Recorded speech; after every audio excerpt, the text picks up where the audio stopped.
We talk a lot about emissions from agriculture and livestock.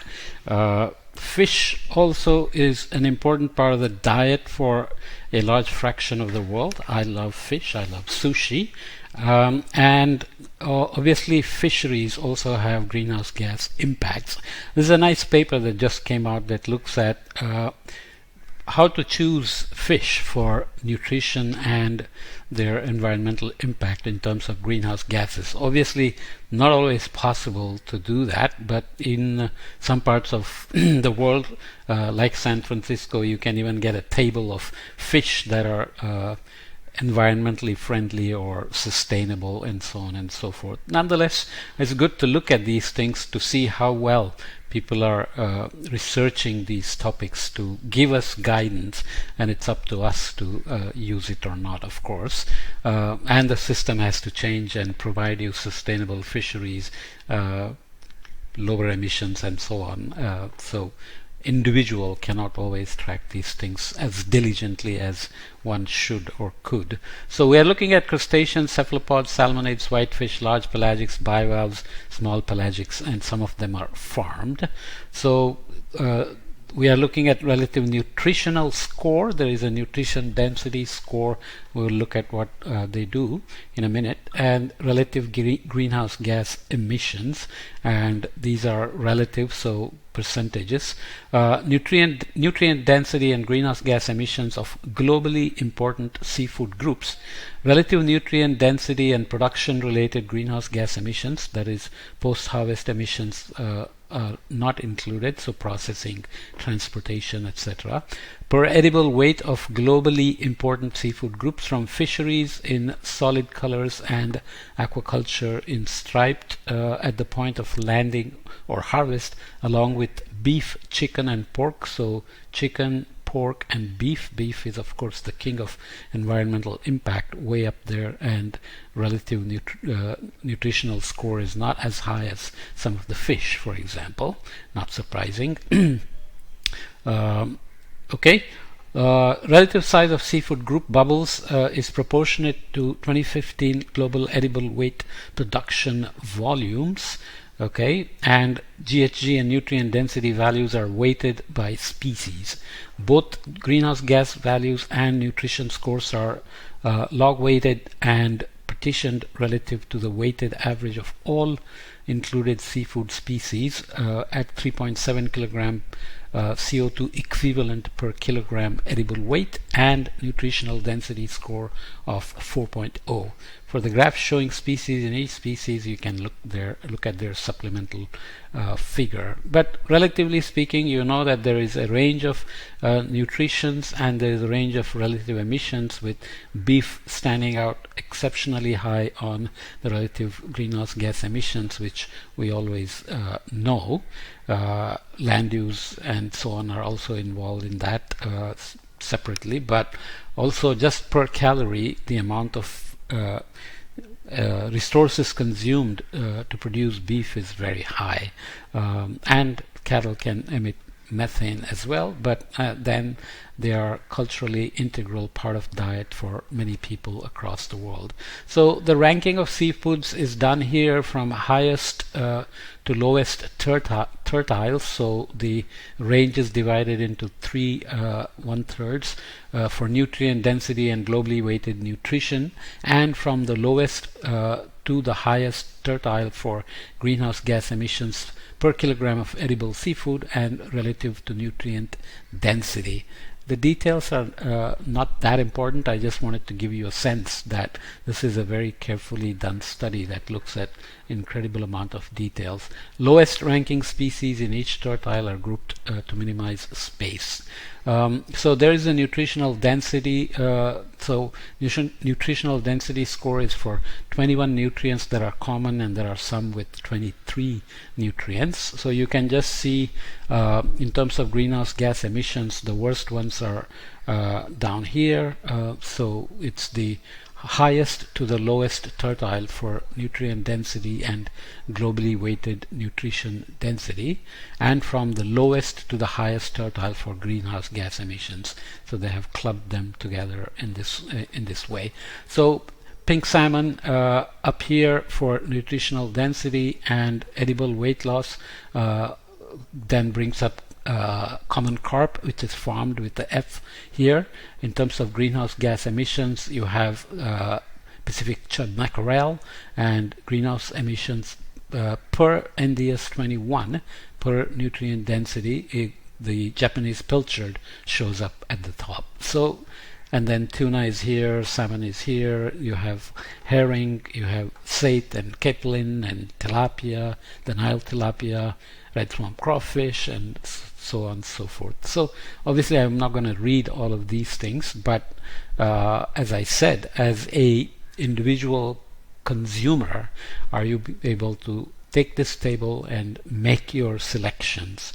Well, it would be nice if we all could, but sometimes you are traveling and you eat what's available, and sometimes you love a good salmon sashimi or sushi, so you eat it, or a tuna, you eat it, and then you try to have a portfolio of your carbon footprint, so you drive less when you do that, or you travel less, or do something else to balance your overall carbon portfolio.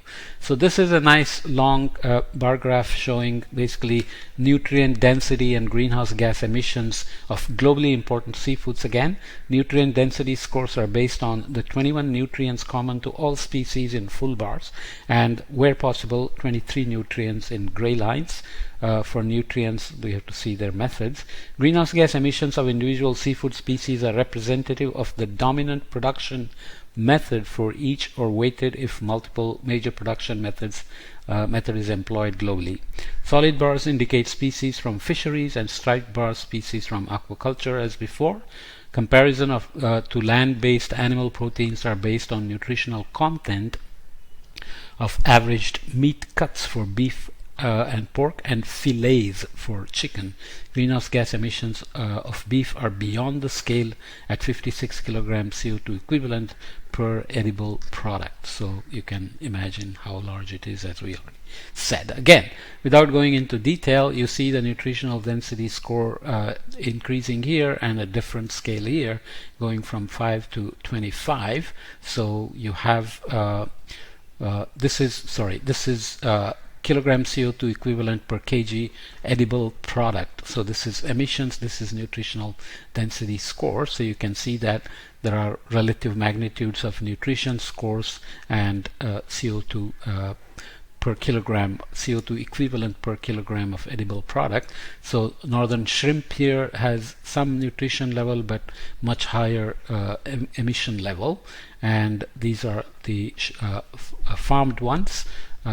Okay, and here is the Gazami crab. It doesn't have emission data here. You can look up the methods under cephalopods, salmonids, whitefish, various things here.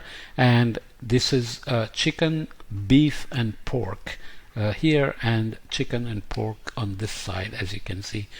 Chicken, beef, and pork, and chicken and pork. There are reasons why pork has higher density here and higher emission than chicken, nutrition density than chicken, but higher emissions as well, and beef is way out here, as we said. So more of these here. Large pelagics, which include big eye, albacore, yellowfin, skipjack, and large hairtail. Bivalves, of course, a lot of farming that happens there, and small pelagics ranging from anchovies and mackerel to herring and pilchard. High density, nutrition density, and low in emissions, much lower than chicken, for example. So obviously, similarly here, obviously these would account for your choice if you're inclined to use this table. But of course, if you're a lover of tuna, then you're going to ignore the fact that they have much higher emissions than here, higher than chicken as well, and go for taste and nutrition. Of course, Japan has other issues as well in terms of how much poultry, pigs and cattle it can really have because of the small space it occupies as an island state, and it imports a lot of the beef, and they love their beef and meat as well. But they really love their fish, as we all know. This is a contribution of nutrients to nutrient density for seafood groups. So looking at the various nutrients here, nutrient profiles of seafood groups expressed as percentage contribution to the nutrient density score NDS 21, common to all species being compared, calculated as weighted averages of included species within groups based on edible production volumes. Desirable nutrients are visualized if contributing greater than 10% of nutrient density for at least one group. Others include all remaining desirable nutrients not reaching the cutoff value. So the other here clubs everything else together that are less than 10% to the total density score. So crustaceans, so let's look at the nutrients here. Proteins, N3 is a kind of a fatty acid, I think. Cu, phosphorus, copper, vitamin D, niacin is an acid that's needed, vitamins B6, B12, and saturated fat versus sodium. So you have again farmed crustaceans, wild crustaceans, cephalopods, farmed salmonids, wild salmonids, farmed whitefish, wild whitefish, large pelagics, bivalves, small pelagics. Some people swear that the wild ones are better tasting than the farmed ones, but in a blind test that may not work out so well, that people may not really be able to distinguish wild ones and farmed ones. There are separate issues about aquaculture and farming in terms of how sustainable they are, how much feed they are required to be given, antibiotics given. They create problems for like sea lice and other things. So we're not getting into any of those here and just focusing on nutrition and emissions. Okay, this is again differing nutrient profiles of seafoods. I won't go through, but basically looking again at all the nutrients we looked at and the relative contributions of those to the nutrition total nutrient profile. So they go from common carp to albacore, large head hailtail, American lobster, Gazani crab, and what is the one? Yeah, that's the. So A is actually I read it wrong, but this is the Atlantic cod, and then you follow the rest.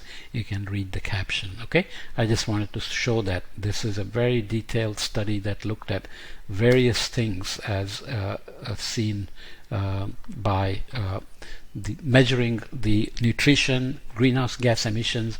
Of course, it doesn't include the processing part, transportation, etc., but still, as the landed weight, you can still use this as a guide to pick your best choice of seafood and compare it to chicken, pork, and beef if you're inclined to do that. Consuming less meat is always good, but how do you eliminate cultural practices? How do you move people away from historical baggage of consuming certain food items? Plus, where do you get your basic protein and so on and so forth, and whether the artificial meats will eventually convince people to switch from meat to more environmentally friendly foods, and whether these lab-produced meats are actually safe, or do they have side effects. For example, the meat taste may come from certain fatty acids, so if you're producing the same taste by artificially adding fatty acids, then is it still safe in terms of side effects on health and so on. Okay, so let's leave it here just as a introduction to this topic. I'll add more if there is such studies available from artificial meat versus real meat, nutrition density versus greenhouse gases versus other impacts on health. Okay.